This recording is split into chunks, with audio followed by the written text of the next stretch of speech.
Hey y'all, grown black folks talk. The most bittersweet launch day ever.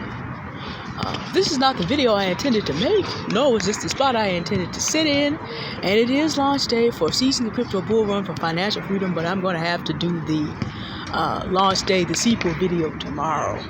I decided to leave the computer and take a walk because something happened today that I never foresaw and nobody ever foresees.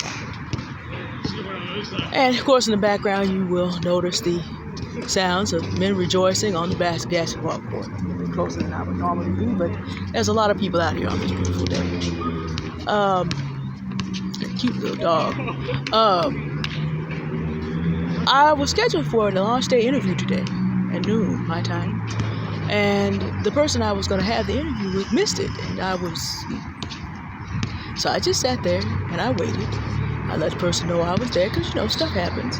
And, then normal things roll through your mind. And I'm going to talk about the normal things that go through your mind.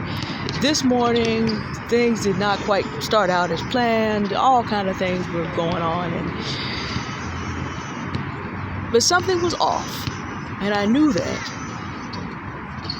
So the person I was going to interview got in contact with me. I had just talked to her Wednesday in our circle of black women authors actually, and producers of music and so forth.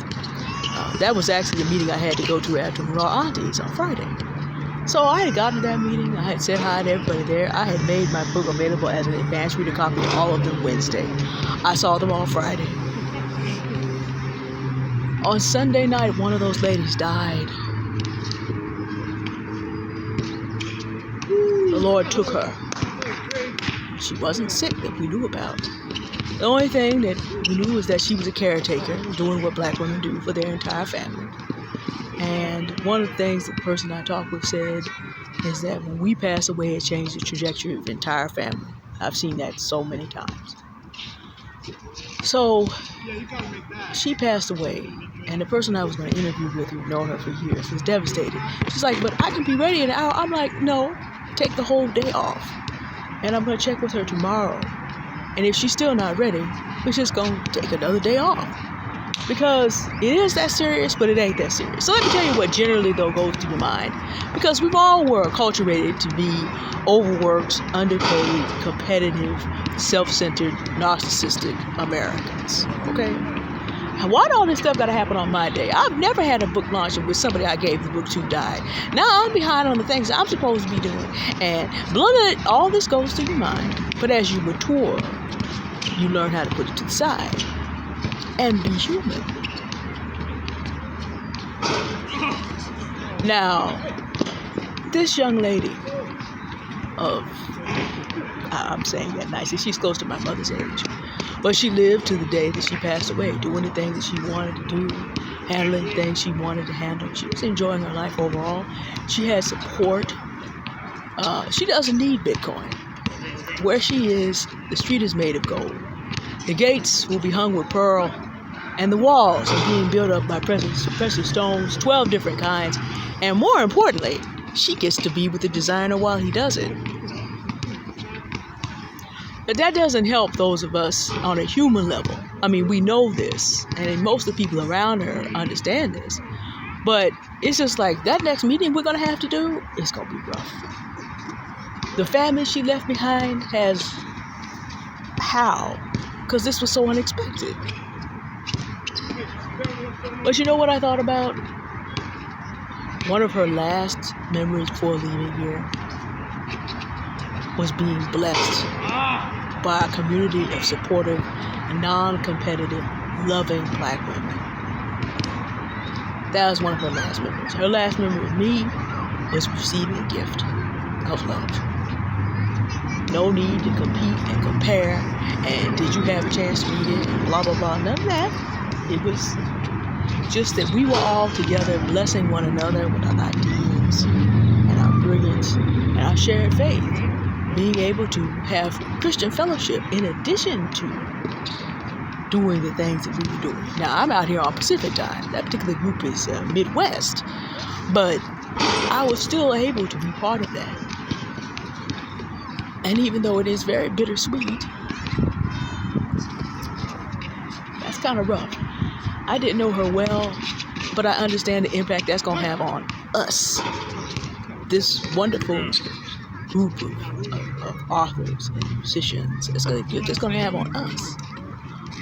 But in that, our last memory of her was of black women being in their brilliance and being in their love and being in their joy.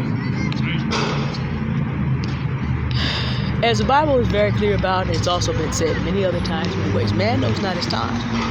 This is one of the reasons that I go so hard about the foolery. And the reason I go hard about the foolery is because none of us have the time we think we have. As the Bible also says, we must redeem the time, for the days are evil.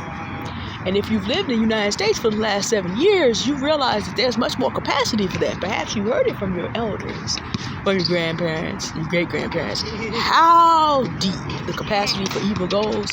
But I dare say we've probably seen some things the last 7 years that people who are, let's say, older than 75 could not believe that could happen again. Again. Not for the first time. Again. We have Civil War redux. Run up, redux kind of thing going on right now in the United States. Now, the United States is a completely different country economically than it was in 1861, and warfare is completely different. So, I don't think we're on course to do what we did, but it is a very strange moment.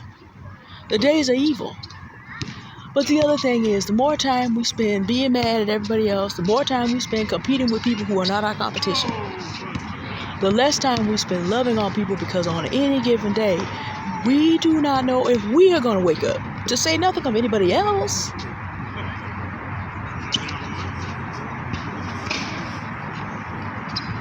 And then one day it's too late. One day it's too late. For this dear heart, everything that we would not have said or done and love that we have not shown Friday would have been too late. If we had kind of been up there with a stank attitude that she was doing all this and she was doing all that and who she thinks she is, it would have been everlastingly too late to get that right. A lifetime of regret.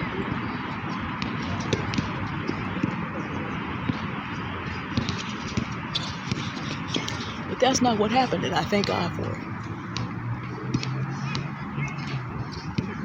And I've just, like I said, I'll put the link to my book in the description, and I'll do launch day, the sequel, talk about the book, the process. But I also said I wanted to be transparent about what really goes into these things. Yeah, I could have taken that interview today. I could have run through and we could have pretended that nothing was wrong, and we could have done all the things that Alicia Renice and Stephanie Perry have told us are fruit of the slavery tree. We could have pretended like we didn't feel this and that it didn't matter. We could have done that. But I'm also like I said, I'm presenting you a transparent process.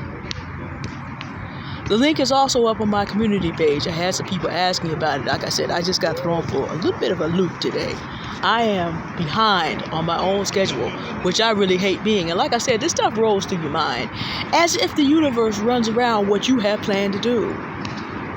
I was listening, and I see why the Lord put that up on my YouTube. This old German leader, the poem was written in 1791 by Johann Wolfgang Goethe.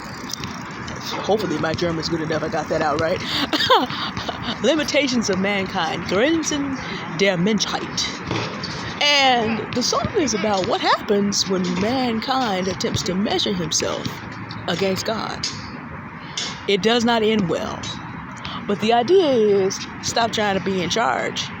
You're not in charge of the waves of time. If you stretch too high, the winds will mock you and blow you off into the sea, and you will drown. If you think you are rooted to the earth, the longevity and the height of the tree and even of the vine will mock you. For when man stands up against God, he founders in the waves of time. So it's best for mankind to remember his proper place and do what comes to him to do. Which sounds a whole lot about what Solomon said about that in Ecclesiastes. It's best and most joy you can take is to get the work done that you're meant to do. And that's as far as common grace can take you. I'm glad I got that reminder on the most bittersweet launch day ever. like the for realness of just getting out here. The other thing was I had some other business I had to take care of. So it has been kind of a surreal day. And I had forgotten that had to be done today. So it's been kind of a surreal day. Out here printing documents and writing checks and making stuff happen as much as possible. Learning that putting a newsletter together is great, but there's all these steps and requirements and confirmation, and now they want me to confirm my identity so I can import some people that need to come on a scholarship basis. So I'm just kind of like, whoo, and then got that news. The path to success is not as smooth as most people will make you think it is. And I'm being transparent about the process so that you can know that people going through real things, black women going through real things, are making it happen. It looks good from the back end, but why are we sharing the messy parts, the hard part, the grief parts? Why am I sharing this with y'all? Why are we discussing this together? Because we need to understand that we can reach our goals. My book and newsletter came out on time. In the middle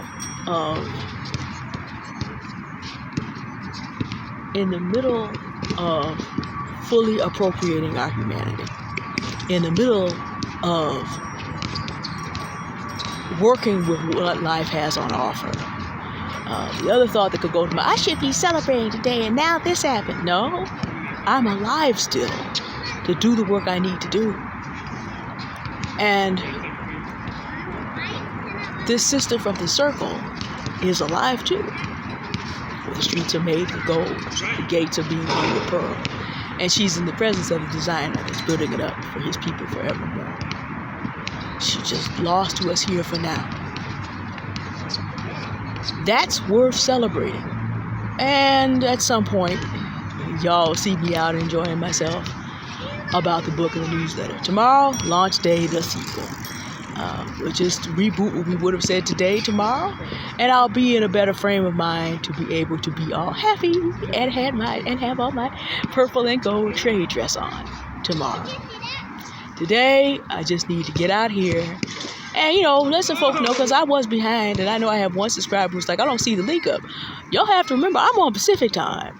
So if something goes wrong, by the time it's 12 o'clock on Eastern time, it's only 9 o'clock where I am. So it's as long as it's morning Pacific time, and I say it's going to happen in the morning, it could be as late as almost 2:59 in New York. But if I say it's going to go up, it will. I try very hard unless something happened to me, which can happen. This is why the Christian is told to say in the book of James, if the Lord wills, because we honestly do not know. But the link will be in this description. It's up on the community page, and I will do a launch day, the sequel post tomorrow for the bulk of subscribers. But it will be up 3 times by then. Y'all have a good day now. I'm going to take my time, walk back to my house, and just contemplate this day a little bit. I almost feel like at some point, the spiritual, I've been in the storm so long, oh, give me little time to pray. It would be the appropriate note for this kind of day. But, like I said, we're just putting out the reality of what goes on as we move forward and do the things we're called to do, and are kept by the one who calls us, either here or there. Y'all have a good day now. Bye. See you tomorrow.